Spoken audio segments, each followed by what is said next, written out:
Hello, अस्सलाम वालेकुम dear student. आज हम एक बेहतरीन टॉपिक लाए हैं और वो है what is difference between classical physics and modern physics.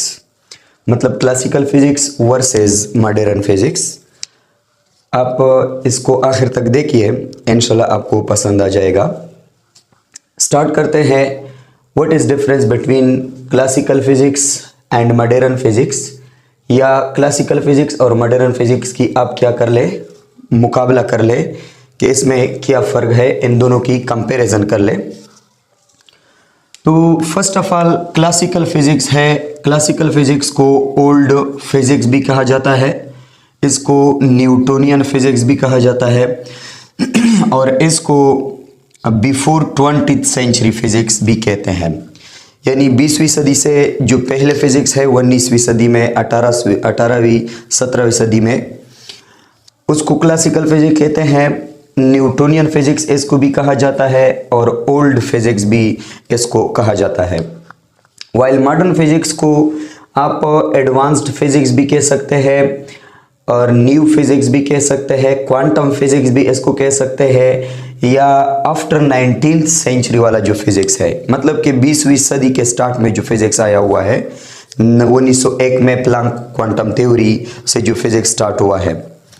तो these are the name of classical physics and these are the name of modern physics.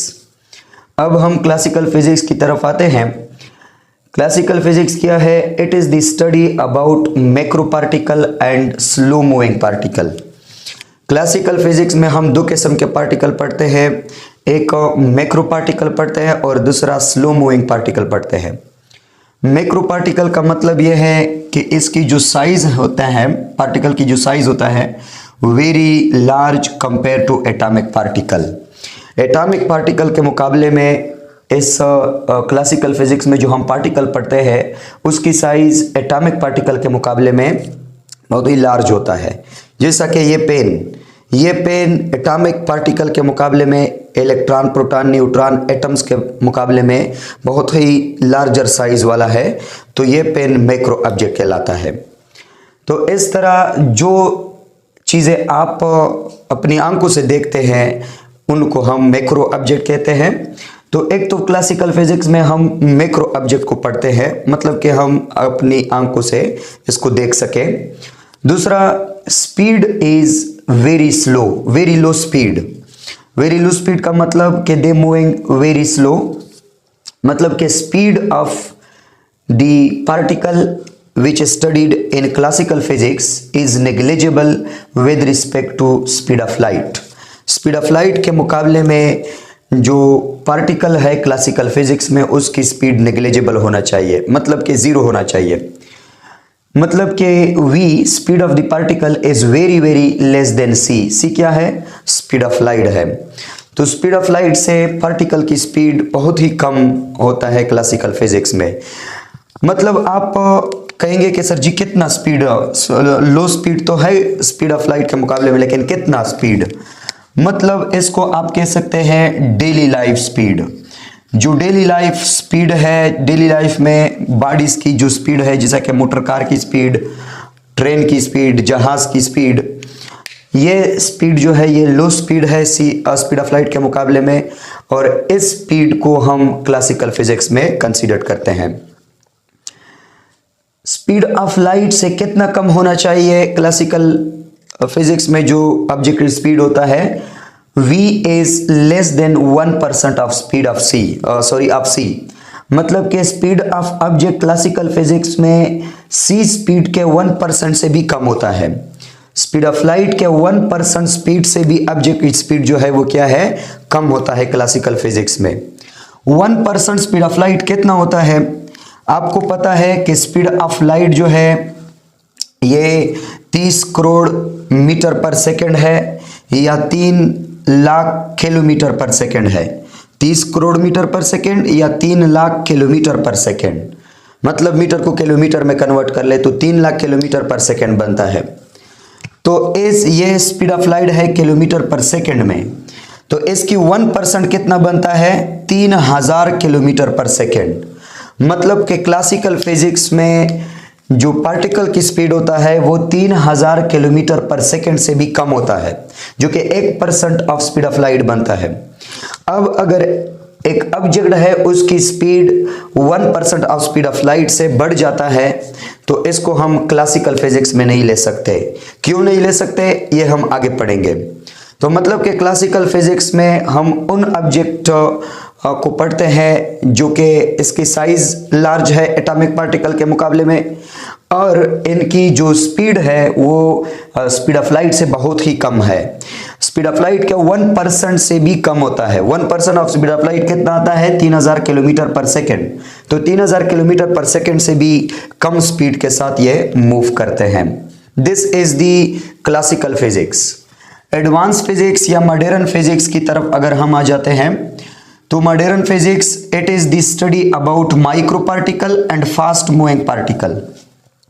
Modern physics जो होता है एक तो वो माइक्रो पार्टिकल के बारे में स्टडी करता है और दूसरा fast moving particle. Micro particle का मतलब हमारा जो साइज है, और साइज जो है वो एटॉमिक पार्टिकल होना चाहिए। मतलब कि यहाँ पे हम एटॉमिक पार्टिकल पढ़ते हैं जैसा कि electron, proton, neutron atomic particle है, या क्वार्क्स जो भी है।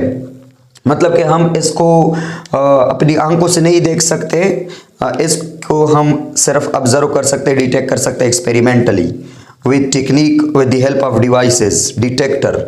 बाकी हम इसको खुद नहीं देख सकते। इसको माइक्रो पार्टिकल कहते हैं। और स्पीड जो होता है, speed fast moving particle, speed comparable to speed of light. Modern physics में जो पार्टिकल होते हैं एक तो वो एटॉमिक पार्टिकल होते हैं और दूसरा इनकी जो स्पीड होता है वो स्पीड ऑफ लाइट के नज़दीक होता है। मतलब कि आप कहते हैं कि v is equal to 0.9 c, v is equal to 0.8 c, v is equal to 0.7 c। ये 0.7 c का मतलब कि 70% स्पीड ऑफ लाइट इन्होंने गेन किया हुआ है। इसका मतलब कि इसकी स्पीड ऑफ लाइट के 80% के करीब है। इसका मतलब कि इसकी स्पीड ऑफ लाइट के 90% के जो है इक्वल है।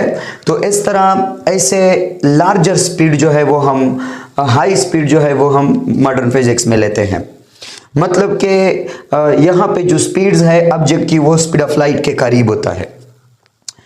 तो फर्क ये फर्स्ट डिफरेंस है between old physics and advance physics. कि ओल्ड फिजिक्स में हम बड़े साइज वाले ऑब्जेक्ट, मैक्रो ऑब्जेक्ट और लो स्पीड वाले ऑब्जेक्ट जिसकी स्पीड बहुत ही लो होता है, स्पीड ऑफ लाइट के मुकाबले में नेग्लिजिबल होता है। और जो एडवांस्ड या मॉडर्न फिजिक्स है उसमें हम एक तो माइक्रो ऑब्जेक्ट एटॉमिक पार्टिकल पढ़ते हैं और दूसरे नंबर पे जो पार्टिकल की स्पीड होता है वो स्पीड ऑफ लाइट के करीब रहता है, मतलब कि वेरी हाई स्पीड होता है। These are the two, this is the main difference between classical physics and modern physics. Second पे आते हैं, in classical physics Newton laws are hold good या hold true। क्लासिकल फिजिक्स में Newton laws जो होते हैं वो होल्ड होते हैं, वो ओबे होते हैं, क्योंकि ये न्यूटोनियन फिजिक्स ही है। तो ये तो न्यूटन लॉज पे बेस करता है, Newton first law, second law and third law. तो ये होल्ड ट्रू होते हैं। While in modern physics Newton laws are failed, जबकि मॉडर्न फिजिक्स में न्यूटन लॉज जो होते हैं वो फेल्ड हो जाते हैं। क्यों फेल होते हैं? Because in classical physics the mass, length and time are absolute terms. क्योंकि क्लासिकल फिजिक्स में तो हम मास, लेंथ और टाइम को एब्सोल्यूट टर्म तस्वर करते हैं, while in modern physics mass, length and time are relative terms। जबकि मॉडर्न फिजिक्स में मास, लेंथ और टाइम जो होते हैं वो क्या होते हैं? रिलेटिव टर्म होते हैं। एब्सोल्यूट और रिलेटिव में क्या फर्क है? एब्सोल्यूट का मतलब है कि इस एक बॉडी की मास, लेंथ या टाइम जो है, एक बॉडी की मास है या लेंथ है या उसकी जो टाइम है वो रेफरेंस फ्रेम पे डिपेंड नहीं करता। ये बॉडी अगर रेस्ट पे है या बॉडी मोशन में है, दोनों में इस बॉडी पर सेम 1 सेकेंड टाइम गुजरेगा। 1 सेकेंड टाइम किसी भी बॉडी के लिए ज़्यादा कम नहीं हो सकता। 1 सेकेंड टाइम हर एक बॉडी के लिए फिक्स होता है, ख्वाह वो रेस्ट पे हो या मोशन में हो। और एक बॉडी की मास जो होता है वो भी फिक्स है। अगर बॉडी मोशन में, ये पेन मोशन में है या पेन रेस्ट पर है, इसकी मास एक रहेगा। और इस पेन की लेंथ ये भी एक रहेगी अगर ये मोशन में है या रेस्ट पर है। It means, this means the absolute. इसको एब्सोल्यूट कहा जाता है। अगर हम कहते हैं कि नहीं मास लेंथ टाइम रिलेटिव है, तो रिलेटिव का मतलब यह है कि इस पेन की जो मास है वो ये मास फिक्स नहीं है, ये मास स्टेट ऑफ मोशन या स्टेट ऑफ रेस्ट पर डिपेंड करता है। इस तरह अगर ये स्टेट ऑफ रेस्ट पर है तो इसको हम रेस्ट मास कहते हैं, अगर ये मोशन में है लेकिन हाई स्पीड के साथ तो इसको हम कहते हैं रिलेटिव मास। इस तरह इस पेन की जो लेंथ है, अगर ये रेस्ट पर है तो इस पेन की लेंथ 1 है, और अगर ये हाई स्पीड के साथ मूव कर रहा है तो इस पेन की लेंथ कोई और है, मतलब लेंथ सेम नहीं है, लेंथ चेंज होता है। इस तरह इस पेन पर जो टाइम गुजरता है 1 सेकेंड 2 सेकेंड, ये जो 1 सेकेंड टाइम है इस पेन के लिए ये रेस्ट में 1 होता है, और अगर ये हाई स्पीड के साथ मूव करता है तो इसके लिए 1 सेकेंड टाइम जो है वो अलग होता है। वो 1 सेकेंड टाइम रेस्ट वाले सेकेंड टाइम के साथ बराबर नहीं होता। तो इस तरह मॉडर्न फिजिक्स कहता है कि मास लेंथ और टाइम ये एब्सोल्यूट टर्म नहीं है, ये रिलेटिव टर्म है।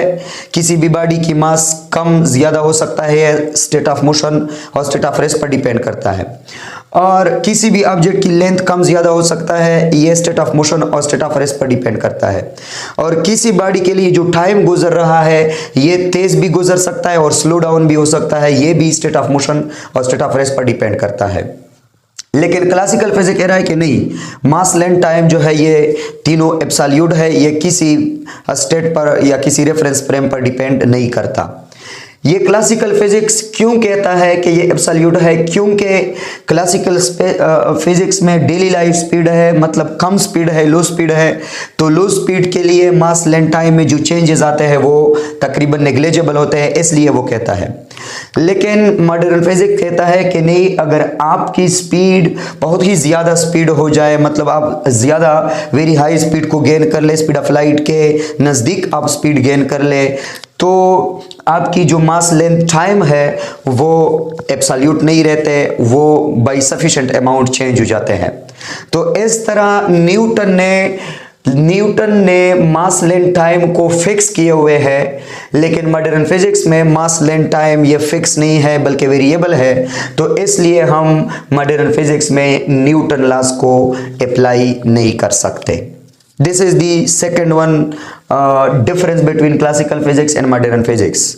शायद आपको ये कंफ्यूजन हो कि सर जी मास एक बॉडी की कैसे जो है वो वेरिएबल हो सकते हैं। हमने तो आज तक पढ़ा है कि mass remain constant, weight variable but mass constant. बिल्कुल हमने पढ़ा है कि mass remain constant, but this is the classical physics. Mass तकरीबन कांस्टेंट होती है, लेकिन वो बहुत ही कम स्पीड के लिए। अगर आपकी स्पीड बहुत ज़्यादा जो हाई हो जाए, मतलब स्पीड ऑफ लाइट के कंपेरेबल हो जाए, तो यहाँ पे आप स्पेशल थ्योरी ऑफ रिलेटिविटी को ओबे करोगे प्रपोज्ड बाय न्यूटन इन 1905। और स्पेशल थ्योरी ऑफ रिलेटिविटी के मुताबिक एक बॉडी अगर बहुत ही हाई स्पीड के साथ जा रहा होता है तो उसके लिए टाइम स्लो डाउन हो जाता है, लेंथ इसकी लेंथ में कंट्रैक्शन आ जाती है, मतलब लेंथ कम होता है, और मास इसकी डायलेट हो जाती है, मतलब मास इसकी इंक्रीज होती है, ज़्यादा हो जाती है। तो आप STR में आपने ये पढ़ा होगा, या जब हम STR की टॉपिक पढ़ेंगे तो वहाँ पे डिटेल के साथ मैं आपको ये बताऊंगा। Okay, it means that mass length and time are relativistic terms but speed is absolute term। इसका मतलब यह है कि मॉडर्न फिजिक्स में जो लेंथ, मास और टाइम है ये रिलेटिविस्टिक टर्म होता है। रिलेटिविस्टिक का मतलब कि अगर आप हाई स्पीड गेन कर ले तो आपकी मास लेंथ टाइम जो है वो चेंज हो जाएगी। आपकी मास लेंथ टाइम रिफरेंस फ्रेम पर डिपेंड करता है।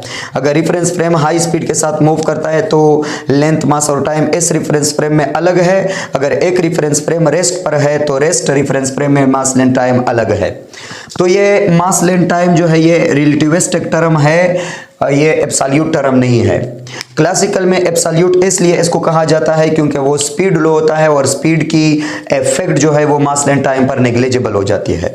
लेकिन मॉडर्न फिजिक्स में इतना हाई स्पीड होता है कि इस स्पीड की सफिशिएंट इफेक्ट होती है मास लेंथ और टाइम पर, तो इसकी वजह से मास लेंथ और टाइम जो है वो चेंज हो जाते हैं। तो इस तरह हम कहते हैं मॉडर्न फिजिक्स में कि मास लेंथ टाइम जो है वो रिलेटिविस्टिक टर्म है, एब्सोल्यूट टर्म नहीं है। But speed is absolute. लेकिन मॉडर्न फिजिक्स में स्पीड जो है ये एब्सोल्यूट है। कौन सा स्पीड एब्सोल्यूट है? Speed of light. Speed of light किसी भी रेफरेंस फ्रेम पर डिपेंड नहीं करता। स्पीड ऑफ लाइट न तो इस पे डिपेंड करता है कि उसकी सोर्स रेस्ट पर है या मोशन में है, और न ही किसी ऑब्जर्वर पे डिपेंड करता है कि वो ऑब्जर्वर इस लाइट को जो है वो मोशन में, वो ऑब्जर्वर मोशन में है और इस लाइट को ऑब्जर्व करता है, या ये ऑब्जर्वर रेस्ट पर है और लाइट को ऑब्जर्व करता है, इस पे डिपेंड नहीं करता। स्पीड ऑफ, इस तरह के आपको एक एमसीक्यूज आता है ईटा टेस्ट में, इंपॉर्टेंट एमसीक्यूज आता है, और आपको एमसीक्यूज में क्या होता है कि दो फोटॉन है और दो फोटॉन सेम स्पीड के साथ, दो फोटॉन सेम डायरेक्शन में जा रहे हैं वैक्यूम में। तो आप ये बताएं कि ये इन दो फोटॉन की जो रिलेटिव स्पीड है आपस में वो कितना है? वो c स्पीड है या 2c स्पीड है या 0 स्पीड है या c स्क्वायर स्पीड है? तो आप लोग यहाँ पे ये सोचते होंगे कि चूंकि सर जी दोनों फोटॉन सेम डायरेक्शन में एक ही स्पीड के साथ जा रहे हैं, तो मतलब कि ये दोनों फोटॉन आपस में रेस्ट पर है, इनके दरमियान रिलेटिव स्पीड 0 है। लेकिन इनके दरमियान रिलेटिव स्पीड 0 नहीं है, इनके दरमियान रिलेटिव स्पीड c है, क्योंकि स्पीड ऑफ लाइट एब्सोल्यूट है, यूनिवर्सल मैक्सिमम कांस्टेंट है। ये किसी किस्म की मोशन, स्टेट ऑफ रेस्ट या स्टेट ऑफ मोशन पर डिपेंड नहीं करता। दूसरा, इस तरह भी एमसीक्यूज आता है कि फॉर एग्जांपल ये सोर्स ऑफ लाइट है टार्च, और इससे एक फोटॉन निकला हुआ है और इस टार्च पर एक आदमी बैठा हुआ है। तो अब एमसीक्यूज में आता है कि एक टार्च है जो कि इस पर एक ऑब्जर्वर बैठा हुआ है और वो टार्च स्पीड ऑफ लाइट के साथ जा रहा है, और इससे एक फोटॉन निकलता है और वो भी स्पीड ऑफ लाइट के साथ जा रहा है। तो आप हमें ये बताएं कि ये जो फोटॉन है इसकी स्पीड इस ऑब्जर्वर के लिहाज से कितना है? तो शायद आपके दिमाग में ये आया होगा कि सर जी चूंकि ऑब्जर्वर स्पीड ऑफ लाइट के साथ जा रहा है, फोटॉन स्पीड ऑफ लाइट के साथ जा रहा है, तो ये फोटॉन इस ऑब्जर्वर के लिए रेस्ट पर है, और इस फोटॉन और ऑब्जर्वर के दरमियान या टार्च और फोटॉन के दरमियान कोई रिलेटिव स्पीड नहीं है। लेकिन इस ऑब्जर्वर के लिए भी फोटॉन की स्पीड क्या है? c स्पीड है, ये रेस्ट पर नहीं है। और अगर एक ऑब्जर्वर ग्राउंड पे है तो इसके लिए फोटॉन की स्पीड वही c है। तो इन दोनों ऑब्जर्वर के लिए फोटॉन की स्पीड एक है, मतलब कि फोटॉन की स्पीड ऑब्जर्वर मोशन में है या ऑब्जर्वर रेस्ट पर है, किसी रेफरेंस पर डिपेंड नहीं करता, और फोटॉन की स्पीड, लाइट की स्पीड यूनिवर्सल मैक्सिमम कांस्टेंट है। तो मॉडर्न फिजिक्स जो है वो स्पीड ऑफ लाइट को एज अ एब्सोल्यूट क्वांटिटी लेते हैं और वैक्यूम में, और मास, लेंथ और टाइम को रिलेटिविस्टिक क्वांटिटी मानते हैं, क्योंकि अगर आप स्पीड ऑफ लाइट को कांस्टेंट करते हो तो मास, लेंथ और टाइम आपसे बिल्कुल वेरी करेंगे, वो रिलेटिव बन जाएंगे। ओके। और मॉडर्न फिजिक्स, क्लासिकल फिजिक्स में स्पीड ऑफ लाइट के बारे में कुछ नहीं कहा गया है कि स्पीड ऑफ लाइट कांस्टेंट है या कुछ भी है, उसमें स्पीड जो है, सारे स्पीड्स को रिलेटिव जो है माना हुआ है कि सारे स्पीड रिलेटिव है। स्पीड ऑफ लाइट कितना है? ये 3 मल्टीप्लाइड बाई 10⁸ मीटर पर सेकेंड है, यानी 30 करोड़ मीटर पर सेकेंड, और इसको सेंटीमीटर पर सेकेंड में 3 ज़रब 10 की ताकत 10 सेंटीमीटर पर सेकेंड के बराबर है, यानी 30 करोड़ अरब और 30 अरब सेंटीमीटर पर सेकेंड स्पीड है स्पीड ऑफ लाइट की। और किलोमीटर में ये 3 ज़रब 10 की ताकत 5 किलोमीटर पर सेकेंड, मतलब कि 3 लाख किलोमीटर पर सेकेंड के बराबर है। तो यह स्पीड जो है ये क्या रहेगा? ये कांस्टेंट रहेगा, ये एब्सोल्यूट है। This is the difference between classical physics and modern physics. Classical physics में मास, लेंथ, टाइम एब्सोल्यूट है, मॉडर्न फिजिक्स में मास, लेंथ, टाइम रिलेटिव है, जबकि स्पीड ऑफ लाइट जो है वो क्या है? एब्सोल्यूट है। Okay. In classical physics the light is electromagnetic wave. Classical physics में जो लाइट है वो इलेक्ट्रोमैग्नेटिक वेव तस्वर किया जाता है by Maxwell's electromagnetic wave theory. उन्होंने थ्योरी पेश किया था शायद 1800 में, और उसके मुताबिक ये जो लाइट है ये एक इलेक्ट्रोमैग्नेटिक वेव होता है। जबकि in modern physics the light has particle nature called quanta और फोटॉन। लेकिन मॉडर्न फिजिक्स में जो लाइट है इसकी नेचर क्वांटा या फोटॉन लिया जाता है, जो कि एक पार्टिकल की बिहेव करता है। ये किसने कहा था? ये पीक्यूटी प्लांक क्वांटम थ्योरी के मुताबिक हम कहते हैं कि light has the particle nature packet of energy called quanta और फोटॉन। क्वांटा और फोटॉन में फर्क है, हर एक क्वांटा फोटॉन नहीं है, जबकि हर एक फोटॉन क्वांटा होता है। This is the main difference between quanta and photon. Photon actual visible light में होता है और क्वांटा विजिबल और इनविजिबल दोनों में आता है। This is the main difference between quanta and photon. Quanta max Planck ने इसको कहा था और फोटॉन आइंस्टाइन ने इसको कहा था। Okay, classical physics. Classical physics में हम मैक्सवेल्स इलेक्ट्रोमैग्नेटिक वेव थ्योरी पढ़ते हैं और इसके मुताबिक लाइट जो है एक इलेक्ट्रोमैग्नेटिक वेव है। तो इलेक्ट्रोमैग्नेटिक वेव की क्लासिकल फिजिक्स में जो मेन प्रॉपर्टीज है, यानी लाइट की जो मेन प्रॉपर्टीज है वो इंटरफेरेंस ऑफ लाइट है, डिफ्रैक्शन ऑफ लाइट है, पोलराइजेशन ऑफ लाइट है। तो ये तीन प्रॉपर्टीज ऐसे प्रॉपर्टीज है जो कि ये प्रॉपर्टी जिस एनर्जी में भी हो या जिस में भी हो ये प्रॉपर्टी, तो वो वेव कहलाएगा। तो इस तरह चूंकि लाइट में इन तीन प्रॉपर्टीज मौजूद है, तो हम कहते हैं कि लाइट एक वेव, इलेक्ट्रोमैग्नेटिक वेव है अकॉर्डिंग टू क्लासिकल फिजिक्स, और ये बिल्कुल सही है। क्वांटम फिजिक्स में अगर हम आ जाए तो क्वांटम फिजिक्स में हम मैक्स प्लांक क्वांटम थ्योरी पढ़ते हैं। This is the basic theory of quantum physics. और मैक्स प्लांक क्वांटम थ्योरी के मुताबिक लाइट की नेचर एक पार्टिकल की है, जिसको हम क्वांटा और फोटॉन कहते हैं। क्वांटा और फोटॉन के बेस पर मॉडर्न फिजिक्स में जो प्रॉपर्टीज है लाइट की, वो फोटो इलेक्ट्रिक इफेक्ट है, कॉम्पटन इफेक्ट है, पेयर प्रोडक्शन है। These are the three main properties of light in quantum physics. ये प्रॉपर्टी जिसके भी हो वो पार्टिकल कहलाएगा और ये प्रॉपर्टी जिसके हो वो वेव कहलाएगा। तो लाइट जो है, लाइट की ये वाले प्रॉपर्टीज भी है और लाइट की ये वाले प्रॉपर्टीज भी है। मतलब कि आप लाइट को एज अ वेव भी कंसीडर कर सकते हो और लाइट को आप एज अ पार्टिकल कंसीडर कर सकते हो। तो अगर यहाँ पे हम पढ़ते हैं तो लाइट को हम एज अ इलेक्ट्रोमैग्नेटिक वेव लेंगे, अगर यहाँ पे हम पढ़ते हैं लाइट तो इसको हम एज अ क्वांटा या फोटॉन लेंगे। तो मतलब कि लाइट क्या है? लाइट वेव है या पार्टिकल है? लाइट की डुअल नेचर है, पार्टिकल भी है और वेव भी है। इस पे हम आगे बात करेंगे। आते हैं नंबर 6 पर। In classical physics mass and energy are not interconvertible. Classical physics में आप एनर्जी और मास को इंटर कन्वर्ट नहीं कर सकते। मास से एनर्जी या एनर्जी से मास नहीं ले सकते क्लासिकल फिजिक्स में। क्लासिकल फिजिक्स में मास अलग चीज है और एनर्जी अलग चीज है, और इन दो को हम इंटर कन्वर्ट नहीं कर सकते। While modern फिजिक्स में मास और energy are interconvertible, modern physics में मास और एनर्जी इंटर कन्वर्टेबल होते हैं। मतलब कि मास से हम एनर्जी ले सकते हैं और एनर्जी को हम मास में कन्वर्ट कर सकते हैं। By E is equal to mc square, Einstein mass energy equation के मुताबिक E is equal to mc square से हम मास को एनर्जी में कन्वर्ट कर सकते हैं, और m is equal to E by c square से हम एनर्जी को मास में कन्वर्ट कर सकते हैं। तो यहां पे मास और एनर्जी कन्वर्जन एग्जिस्ट करता है मॉडर्न फिजिक्स या क्वांटम फिजिक्स में।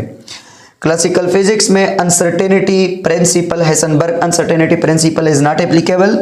हाइसेनबर्ग अनसर्टेनिटी प्रिंसिपल यहाँ पे एप्लीकेबल नहीं है, क्योंकि हाइसेनबर्ग अनसर्टेनिटी प्रिंसिपल के मुताबिक जो अनसर्टेनिटी होता है पोजीशन और मोमेंटम के दरमियान, वो तकरीबन h के बराबर होता है। This is the greater than or equal to h, Max Planck constant के।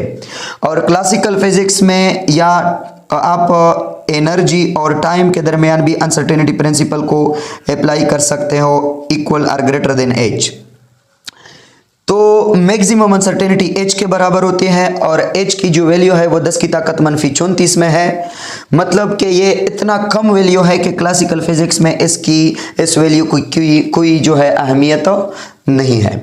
इस तरह हम अनसर्टेनिटी प्रिंसिपल को क्लासिकल फिजिक्स में नहीं लगाते, नहीं पढ़ते, ओबे नहीं करते। और मॉडर्न फिजिक्स में हम अनसर्टेनिटी प्रिंसिपल जो है ये एक इम्पॉर्टेंट प्रिंसिपल है, और मॉडर्न फिजिक्स में अनसर्टेनिटी प्रिंसिपल की बहुत ही ज़्यादा रूल है और एक एप्लीकेबल प्रिंसिपल है, और इसके ज़रिए हम कहते हैं कि हम मोमेंटम और position of the particle simultaneously exact नहीं मालूम कर सकते, इस तरह टाइम और एनर्जी भी एग्जैक्ट मालूम नहीं कर सकते, उसमें अनसर्टेनिटी पाई जाएगी। क्योंकि ये एच स्मॉल वैल्यू तो है, वो क्लासिकल फिजिक्स में हम इसको स्मॉल कह सकते हैं, और ये वैल्यू मॉडर्न फिजिक्स या क्वांटम फिजिक्स में या एटॉमिक लेवल पर स्मॉल नहीं है, बहुत ही बड़ा वैल्यू है। तो इस तरह ये एक अलग डिफरेंस है between classical physics and modern physics. Okay, classical physics और मॉडर्न फिजिक्स में फर्दर डिफरेंशिएशन हम करते हैं। Law of conservation of energy is obey, law of conservation of mass is obey. Classical physics में law of conservation of energy भी obey होता है और law of conservation of mass भी ओबे होता है। Law of conservation of energy के total energy of the system remain conserved and energy can neither be created और destroyed of this system. Mechanical energy की बात हम करते हैं यहाँ पर। तो एक सिस्टम की टोटल मैकेनिकल एनर्जी हमेशा के लिए कंजर्व्ड रहती है। आप एक सिस्टम की मैकेनिकल एनर्जी को एक फॉर्म से दूसरी फॉर्म में कन्वर्ट कर सकते हो, काइनेटिक से पोटेंशियल, पोटेंशियल से काइनेटिक, एनीवन। लेकिन आप एक सिस्टम की एनर्जी, एक आइसोलेटेड सिस्टम की एनर्जी आप न तो इंक्रीज कर सकते हो और न डिक्रीज कर सकते हो। मतलब कि इस यूनिवर्स की या इस वर्ल्ड पर अगर हम अप्लाई कर ले, तो अगर आप ये दुनिया, ये ज़मीन या अर्थ आइसोलेट ले ले, तो इसकी जो एनर्जी है इसमें, या जो एनर्जी पहले से आई हुई है, तो इस एनर्जी को हम इंक्रीज डिक्रीज नहीं कर सकते, बल्कि एक फॉर्म से दूसरी फॉर्म में कन्वर्ट कर सकते हैं। This is the law of conservation of energy. इस तरह लॉ ऑफ कंजर्वेशन ऑफ मास, एक बॉडी, एक आइसोलेटेड बॉडी की मास को न इंक्रीज कर सकता है और न डिक्रीज किया जा सकता है, बल्कि इसकी मास एक जगह से दूसरी जगह ट्रांसफर कर सकते हैं हम, और टोटल मास रिमेन कंजर्व्ड। जैसा कि अगर हम इस अर्थ को माने, तो इस अर्थ के सरफेस का जो, इस अर्थ की जो मास है, इसको हम अर्थ के एक सरफेस पर एक जगह से दूसरी जगह ट्रांसफर कर सकते हैं, लेकिन ऐसा होल अर्थ की जो मास है वो हम ना इंक्रीज कर सकते हैं और ना डिक्रीज कर सकते हैं, अगर हम लॉ ऑफ कंजर्वेशन ऑफ मास को सिर्फ अर्थ पर अप्लाई कर ले। बाकी आप लॉ ऑफ कंजर्वेशन ऑफ मास को यूनिवर्स पर अप्लाई कर सकते हो। जबकि मॉडर्न फिजिक्स में अगर हम बात कर ले, तो मॉडर्न फिजिक्स में law of conservation of mass is not obey, law of conservation of mass अलग ओबे नहीं होता, और law of conservation of energy is also not obey, law of conservation of energy भी अलग ओबे नहीं होती। यहाँ पे law of conservation of mass या law of conservation of energy obey क्यों नहीं होता? क्योंकि यहाँ पर मास को एनर्जी में कन्वर्ट किया जा सकता है और एनर्जी को मास में कन्वर्ट किया जा सकता है। फॉर एग्जाम्पल, अगर हम एग्जाम्पल पढ़ ले पेयर प्रोडक्शन की या पेयर एनिहाइलेशन की पहले, तो पेयर एनिहाइलेशन में एक इलेक्ट्रॉन और एक पॉजिट्रॉन को, जो कि इलेक्ट्रॉन की एंटी पार्टिकल है, उसको मिलाते हैं, तो इससे दो गामा रेज जो है वो क्रिएट हो जाते हैं। तो इस तरह अगर आप देखें, यहाँ पे मास कंजर्व्ड नहीं है, इलेक्ट्रॉन पॉजिट्रॉन की मास यहाँ पर है, लेकिन यहाँ पर इलेक्ट्रॉन पॉजिट्रॉन की मास नहीं है। तो ये मास तो हमने डिस्ट्रॉय किया, बिल्कुल यहाँ पे हमने मास को डिस्ट्रॉय किया, एनर्जी में कन्वर्ट किया। तो इस तरह हम लॉ ऑफ कंजर्वेशन ऑफ मास को यहाँ पे अप्लाई नहीं कर सकते। इस तरह अगर हम पेयर प्रोडक्शन की बात कर ले, तो पेयर प्रोडक्शन में लेट सपोज आपके पास एक गामा रेज है और ये इलेक्ट्रॉन और पॉजिट्रॉन में कन्वर्ट हो जाती हैं, ये पेयर प्रोडक्शन कहलाता है। तो पेयर प्रोडक्शन में अगर आप देखें, यहाँ पर एनर्जी है गामा रेज, लेकिन एनर्जी को इलेक्ट्रॉन पॉजिट्रॉन में कन्वर्ट होने से हमने एनर्जी को डिस्ट्रॉय किया, एनर्जी को ख़त्म किया। क्लासिकल फिजिक्स तो कहता है कि आप एनर्जी को ख़त्म नहीं कर सकते, डिस्ट्रॉय नहीं कर सकते, अलबत्ता एक फॉर्म से दूसरी फॉर्म कन्वर्ट कर सकते हो। लेकिन मॉडर्न फिजिक्स में ऐसे एग्जाम्पल है जिसमें हम एनर्जी को कंप्लीटली मास में कन्वर्ट करते हैं और एनर्जी को ख़त्म करते हैं। तो इस तरह मॉडर्न फिजिक्स में law of conservation of energy या law of conservation of mass अलग अलग ओबे नहीं होते, while law of conservation of mass and energy are is obey, जबकि law of conservation of mass and energy दोनों एक जगह पर ओबे होते हैं। यानी law of conservation of mass and energy को आप ओबे कर सकते हो, लेकिन law of conservation of mass अलग और law of conservation of energy अलग, इसको ओबे नहीं कर सकते। जैसा कि यहाँ पर देखिए ये मास है और ये एनर्जी है, तो मास और एनर्जी आपस में इक्विवेलेंस रखते हैं। यहाँ पे हमारा एक टॉपिक है मॉडर्न फिजिक्स में equivalence of mass and energy, यानी मास को आप एनर्जी या एनर्जी को आप मास के इक्विवेलेंस कर सकते हो, इक्वल कर सकते हो। तो यहाँ पे मास है और यहाँ पर एनर्जी है, तो आप कह सकते हो कि दी total mass and energy of this reaction can neither be increase और डिक्रीज। मास और एनर्जी दोनों को आप इंक्रीज डिक्रीज नहीं कर सकते, लेकिन मास को डिक्रीज कर सकते हो, एनर्जी को इंक्रीज कर सकते हो। लेकिन अगर मास को डिक्रीज करोगे तो एनर्जी इंक्रीज होगा, एनर्जी को डिक्रीज करोगे मास जो है वो इंक्रीज होगा। जैसा कि आप अपने रेडियोएक्टिविटी में मास डिफेक्ट में या मास डिफिसिट में भी पढ़ा होगा कि अगर कम मास डिफेक्ट आया हुआ है तो एनर्जी भी कम है, अगर ज्यादा मास डिफिसिट आया हुआ है तो एनर्जी भी ज्यादा है। तो इस तरह यहाँ पे law of conservation of mass and energy दोनों उबे होते हैं, अलग अलग उबे नहीं होते, क्योंकि यहाँ पे मास और एनर्जी आपस में इंटर कन्वर्टेबल होते हैं। तो क्लासिकल फिजिक्स में जो मेन साइंटिस्ट है वो न्यूटन है और मैक्सवेल्स है। न्यूटन और मैक्सवेल्स ये दो साइंटिस्ट है। तो इस तरह क्लासिकल फिजिक्स की जो बुनियाद है, जो फंडामेंटल है, वो न्यूटन लॉज है और electromagnetic wave theory by Maxwell's electromagnetic wave theory है। ये दो फंडामेंटल्स, ये दो खंबे हैं क्लासिकल फिजिक्स के। Newton laws for particle motion है, फॉर मैक्रो ऑब्जेक्ट मोशन है, while Maxwell's electromagnetic wave theory electromagnetic wave light के लिए है। तो इस तरह क्लासिकल फिजिक्स इन दो खंबों पे खड़ा हुआ है, मतलब कि ये दो मेन इंपॉर्टेंट खंबे हैं क्लासिकल फिजिक्स के। अगर हम मॉडर्न फिजिक्स की तरफ आ जाए, वेव पार्टिकल ड्यूलिटी से पहले अगर हम ये पढ़ ले, मॉडर्न फिजिक्स में जो मेन साइंटिस्ट है वो एक है एल्बर्ट आइंस्टाइन एंड दूसरा है मैक्स प्लांक। एल्बर्ट आइंस्टाइन और मैक्स प्लांक ये दो मेन साइंटिस्ट है मॉडर्न फिजिक्स के। और इस तरह इन दो साइंटिस्ट ने किया काम किया है, इसकी बेस पर हम पढ़ते हैं fundamental of modern physics. Modern physics की जो फंडामेंटल है वो भी दो टॉपिक पे जो है रखा गया है, एक स्पेशल थ्योरी ऑफ रिलेटिविटी है और दूसरा प्लांक क्वांटम थ्योरी है। Special theory of relativity STR speed of light के बारे में है। 1905 में एल्बर्ट आइंस्टाइन ने शो किया था, प्रपोज किया था, पेश किया था अपने रिसर्च पेपर में। और मैक्स प्लांक क्वांटम थ्योरी जो है PQT, ये 1901 में मैक्स प्लांक ने प्रपोज किया था और यह है नेचर ऑफ लाइट के बारे में। मतलब कि मॉडर्न फिजिक्स तकरीबन टोटली लाइट के बारे में है, एक स्पीड ऑफ लाइट के बारे में और एक नेचर ऑफ लाइट के बारे में, कि लाइट की नेचर क्या है। तो यहाँ पे मॉडर्न फिजिक्स में भी दो इम्पॉर्टेंट टॉपिक है, दो इम्पॉर्टेंट खंबे हैं मॉडर्न फिजिक्स की, जिस पर मॉडर्न फिजिक्स की बुनियाद खड़ी है। एक STR special theory of relativity और दूसरा PQT Planck quantum theory. STR speed of light के बारे में है, आपको पोस्टुलेट आते होंगे। STR के दो पोस्टुलेट है मेन, और PQT जो है ये नेचर ऑफ इलेक्ट्रोमैग्नेटिक वेव या नेचर ऑफ लाइट के बारे में है। तो इस तरह ये दो टॉपिक, ये दो खंबे हैं मॉडर्न फिजिक्स के। इसके बाद अगर हम वेव पार्टिकल ड्यूलिटी पे आते हैं, तो मॉडर्न फिजिक्स में वेव पार्टिकल ड्यूलिटी है। वेव पार्टिकल ड्यूलिटी का मतलब ये है कि आप मॉडर्न फिजिक्स में वेव को पार्टिकल कह सकते हो और पार्टिकल को वेव कह सकते हो। इसकी एग्जांपल है, लाइट एक वेव है और इसको हम क्वांटा या फोटॉन कह सकते हैं, जो कि इसको हम मतलब के पार्टिकल कह सकते हैं। और इलेक्ट्रॉन एक पार्टिकल है, लेकिन डी ब्रॉगली हाइपोथेसिस के मुताबिक इलेक्ट्रॉन के साथ एक मैटर वेव एसोसिएट होता है और इस मैटर वेव की बेस पर आप इलेक्ट्रॉन की सब कुछ पढ़ सकते हो। मतलब कि इलेक्ट्रॉन के बारे में जो भी इंफॉर्मेशन है, momentum, kinetic energy, position etcetera, वो इस मैटर वेव से आप मालूम कर सकते हो। तो मतलब कि इलेक्ट्रॉन एक प्योर पार्टिकल है, मटेरियल पार्टिकल है, लेकिन वो as a wave behave show कर सकता है। और इस तरह एक लाइट जो है, जो कि प्योर वेव है, वो as a particle behave show कर सकता है।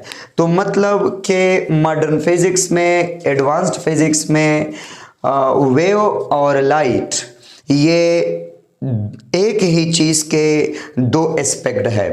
मतलब कि इलेक्ट्रॉन जो है ये वेव भी हो सकता है और पार्टिकल भी हो सकता है। इस तरह लाइट जो है ये वेव भी हो सकता है और पार्टिकल भी हो सकता है। तो मतलब कि वेव और पार्टिकल जो है वो दोनों एस्पेक्ट एक ही चीज के मौजूद है मॉडर्न फिजिक्स में। लाइट जो है, अगर मैक्रो ऑब्जेक्ट के साथ लाइट की इंटरेक्शन होती है तो लाइट एज अ वेव होता है, लेकिन अगर माइक्रो ऑब्जेक्ट के साथ लाइट की इंटरेक्शन होती है, जैसा कि proton, neutron, atomic particle atom के साथ, तो लाइट एक पार्टिकल की तरह होता है। जैसा कि इस बल्ब से मेरे तरफ लाइट आ रहा है तो ये लाइट मेरे लिए एक वेव है, लेकिन अगर इस बल्ब से एक लाइट इलेक्ट्रॉन की तरफ जा रहा है तो इलेक्ट्रॉन के लिए ये लाइट जो है ये एज अ पार्टिकल बिहेव कर सकता है। तो this is the main difference between classical physics and modern physics. और मैं उम्मीद करता हूँ कि ये वीडियो, ये लेक्चर आपको बहुत पसंद आएगा। इसको आखिर तक देखिएगा और इसको स्किप मत कर ले, वर्ड बाय वर्ड इसको पढ़ ले। फर्स्ट ईयर स्टूडेंट के लिए भी लाजमी है देखना, सेकेंड ईयर स्टूडेंट के लिए बहुत मुफीद फ़ायदेमंद है ये वीडियो, और एज वेल एज बीएस वाले जो स्टूडेंट हैं वो स्टूडेंट भी इस वीडियो को देख सकते हैं, क्योंकि अगर उनको ये पता नहीं कि what is difference between classical physics and modern physics, बल्कि बहुत सारे लोगों को ये तो पता होता है कि मॉडर्न फिजिक्स और क्लासिकल फिजिक्स में क्या फ़र्क है, लेकिन उसको इन सारे डिफरेंस के बारे में नहीं पता होता। तो इस तरह आप इस वीडियो को देख लें और मॉडर्न फिजिक्स और क्लासिकल फिजिक्स के बारे में जो डिफ्रेंसिएशन है उसको आप इस वीडियो से अच्छी तरह सीख सकते हो। Okay, thank you.